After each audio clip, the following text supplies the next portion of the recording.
नमस्कार, मेरा नाम निखिल तिवारी है डिवाइन म्यूजिक स्कूल से। आज हम लोग वैसे तो लगभग बातें हमारी जो म्यूज़िक के लिए होती है, सीखने के लिए होती है, कनेक्टेड ही रहती है हमारे लेसन्स। अभी लोगों की ये एक क्वेरी होती है, सर स्वीटनेस बांसुरी में और कैसे आए? लॉन्ग नोट्स भी कर रहे हैं, फ्लो भी कर रहे हैं, सरगम प्रैक्टिस कर रहे हैं, बट स्वीटनेस नहीं आ रही, बांसुरी में मधुरता नहीं आ रही। उसके बाद भी कि हम लॉन्ग नोट्स करते हैं, तो मैं मधुरता की जो होती है हमारी, और क्या क्या रीजन्स हैं जिससे मधुरता बढ़ती है फ्लूट की, जिससे बांसुरी में और आपकी स्वीटनेस बढ़ेगी, ये कुछ चीज़ें इसको ध्यान रखिएगा। तो और ये लंबी प्रक्रिया है, इसको हम स्वीटनेस लाना या अपने जो वॉल्यूम, बांसुरी में एक वॉल्यूम होती है उसको लाने में समय लगता है, पर उसके क्या क्या और तरीके हैं। लॉन्ग नोट्स तो मैंने बताया आपको है ही, सब लंबा लंबा अपने लॉन्ग करना है। फिर आपने जब लॉन्ग कर लिया तो सरगम प्रैक्टिस अच्छी होनी चाहिए। फिर थोड़ा मीट की होगी।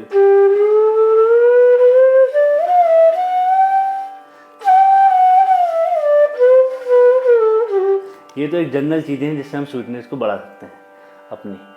पर सबसे बेसिक क्या है कि बेसिक जिससे हमारी स्वीटनेस, अगर हम मीट भी ना लें, मुर्की भी ना लें और कोई ये ऑर्नामेंटेशन यूज़ नहीं करें, फिर भी एक आवाज़ में स्वीटनेस कैसे आएगी? जैसे मैं सिंपल कुछ बताता हूँ, बिना कोई भी ऑर्नामेंटेशन यूज़ करे हुए, क्या तब भी बांसुरी में स्वीटनेस आएगी?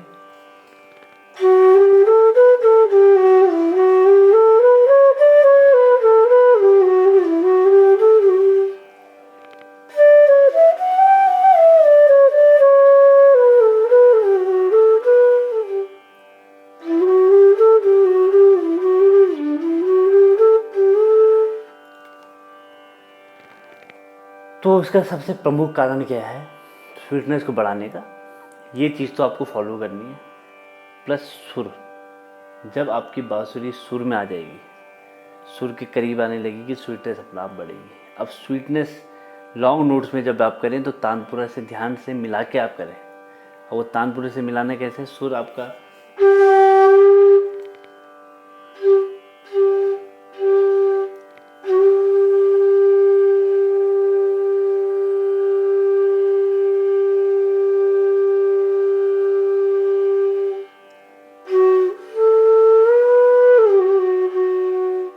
सुर, जो आपका तानपुर और आपका जो सुर वो एक हो जाएगा। उसके लिए आपको बड़ा कॉन्शियसली सा का रियाज करना है, सा का खूब रियाज करना है, तानपुर से मिलाने की कोशिश करनी है। जब आप सुर मिलाने लग जाएंगे तो उसमें अपना आप ही ब्यूटिफिकेशन आएगा। सुर और आपकी बांसुरी, जब सुर तभी मिला पाएंगे जब आपकी ये फ्लक्चुएशन कम होगा। जब आपका सुरी तो तानपुरी से कहाँ मिलेगा? नहीं मिलेगा ना। जब आपके स्थिरता आ जाएगी तब आप सुर का प्रयास करेंगे कि उस तानपुरे से मिला पाएँ। पहला तो हो गया सुर मिलाना बहुत ज़रूरी है। फिर क्या करते हैं लोग कि सा बजाए तो उसका रेगले अलग फूंक मार देते हैं, अब ये चढ़ जाएगा। आपको सा की फूंक से सब बजाने हैं।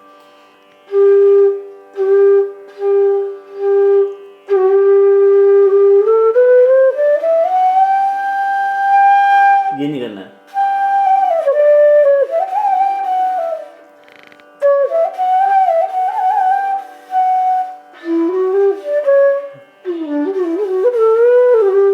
तो पहले सुर जो मिलाना सीख लिया आपने, सा मिला लीजिए, फिर उसके फूक को कंट्रोल करना सीखिए। रे में फूक मत बढ़ाइए, गा में फिर और फूक मत बढ़ाइए।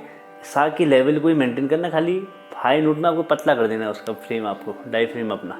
ये नहीं कि आप आवाज़ को बढ़ाते जा रहे हैं तो आपका सुर चढ़ जाएगा, है ना।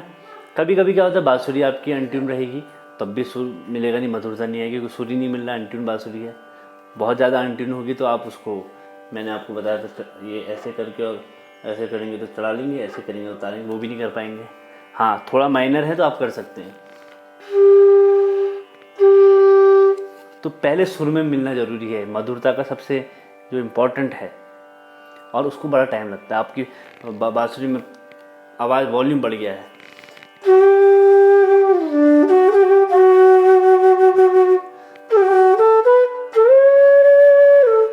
ठीक है, वॉल्यूम आपका बढ़ गया, अभी वॉल्यूम आ गया। अब सुर में मिला लेंगे तो आपकी जो बांसुरी में अपना मधुरता आ जाएगी। फिर मधुरता का दूसरा कारण इस फ्लूट में कैसे है कि आवाज़ को फ्लक्चुएट करना, कम ज़्यादा, उसमें कम ज़्यादा भी करना, उसमें कभी कभी आपको वाइब्रेटो भी कहते हैं, जैसे थोड़ा कंपन, पर कंपन में भी एक होता है,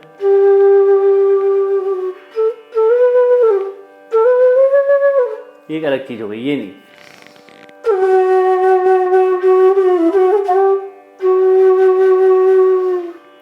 यमन राग से मैं ज़्यादा लेता हूँ क्योंकि लोग ज़्यादा करते हैं इसको, नहीं तो कोई भी राग में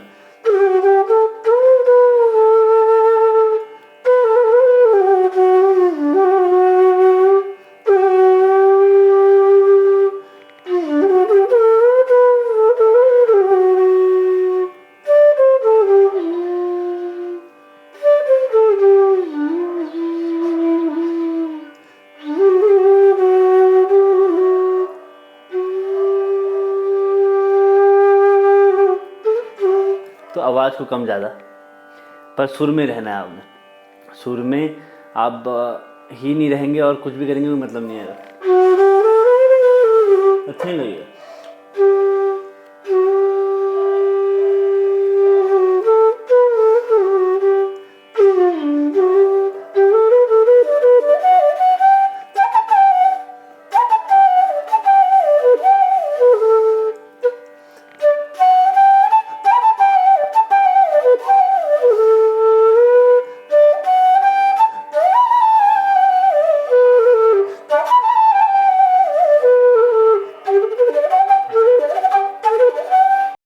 तो तरीका यही है कि आपका कंट्रोल आ जाएगा स्वर में, तानपुरे से आप मैच कर रहे हैं, हाई नोट आपके सॉफ्ट हो गए हैं। तो ये सब चीज़ें मधुरता का एक, मधुरता एक ही जगह चीज़ें सुनिए, ये बहुत चीज़ों का समन्वय है। फिंगर का भी है, अगर फिंगर आप सही से, अब आप उठा ही रहे, लोगों की आदत है इतना उठाने की, या कोई लोग इतना उठा लेते हैं तो वापस आने में भी दिक्कत होगी। तो ये सब चीज़ें जो है ना, ये चीज़ को ध्यान रखना है। तो उठाना भी कैसे है, 50%, ना ज़्यादा ऊपर ना ज़्यादा नीचे। इसलिए एक सेपरेट वीडियो बनाऊंगा कि कैसे फिंगर्स कितना उठाएं, ये सब एक जानकारी है। पर फ्लूट में जो मधुरता लाने का एक बहुत सारे जरिए हैं जिसको आप अभ्यास करके ला सकते हैं। लॉन्ग नोट भी आ गया, मीट भी आ गया, ऑर्नामेंटेशन भी आ गया। तो पहला सबसे सुर अगर मिलाना आ जाए, आपको सुर में बजाने लग जाए। कभी कभी बहुत बांसुरी अनट्यून हो जाती है, तब बड़ा मुश्किल होता है मिलाना। तो अच्छी फ्लूट लें और अभ्यास में ध्यान दें। अभ्यास क्या, आप सुर वाला अभ्यास करें। आलाप बजा रहे हैं तो सुर को ध्यान करें, स्लो प्रैक्टिस करें। फास्ट करेंगे तो आप सुर अभी नहीं कर पाएंगे। अगर आराम से, और ये गुरु अच्छे से बता पाएगा कहाँ गलत है कहाँ नहीं, क्योंकि सुर का अभ्यास अपने उससे तो आपको समझ में भी नहीं आएगा शुरू में। तो ज़रूर कहीं सीखें, और अगर आपको अच्छा सीखना है कहीं भी सीखें आप, और जो भी आपके टीचर आपको रिकमेंड करे वैसा लीजिए। कोई सी साहब कहता है, आपने सी साहब ले ली, किसी ने ए कह दिया ए ले ली, किसी ने जी कह दिया, वो जनरल है सबके लिए। जनरल एक बात बता दी सबको कि ऐसा कर लीजिए। अगर जैसे मैं खुद कहता हूँ, अगर आप खाली ऑनलाइन सीख रहे हैं यूट्यूब से तो छोटी वाली ले लो सी साहब। अगर आपने हमसे सीखने, हम ए कहते हैं, कोई लोग जी कहते हैं, सबका अलग अलग है, पर आपको उस टीचर को ट्रस्ट करके सीखना पड़ेगा। तो ऐसे आप जर्नी करेंगे तो आपको फ़ायदा भी होगा, और ये मेलोडियस बजेगी फ्लूट, है ना। फ्लूट में 100% कुछ नहीं है, पर फ्लूट का भी एक पॉइंट है मेलोडी लाने का, आप भी हो उसमें। तो सबका समन्वय जो होता है, तब समावेश ही एक मधुरता लाता है फ्लूट में। ऐसा नहीं कि एक फैक्टर काम करे, बहुत सारे फैक्टर हैं। तो मधुरता सुर में बजाएंगे तो मधुरता अपने आप आने लगेगी, और हल्के हल्के आप सुर के करीब आएंगे। एकदम सुर में आना बहुत डिफिकल्ट होता है, हम भी ऊपर नीचे होते रहते हैं, हम भी उसका अभ्यास कर रहे हैं, हम भी उसका प्रयास कर रहे हैं कि सुर के नज़दीक आएँ, और ये कठिन है, समय लगता है।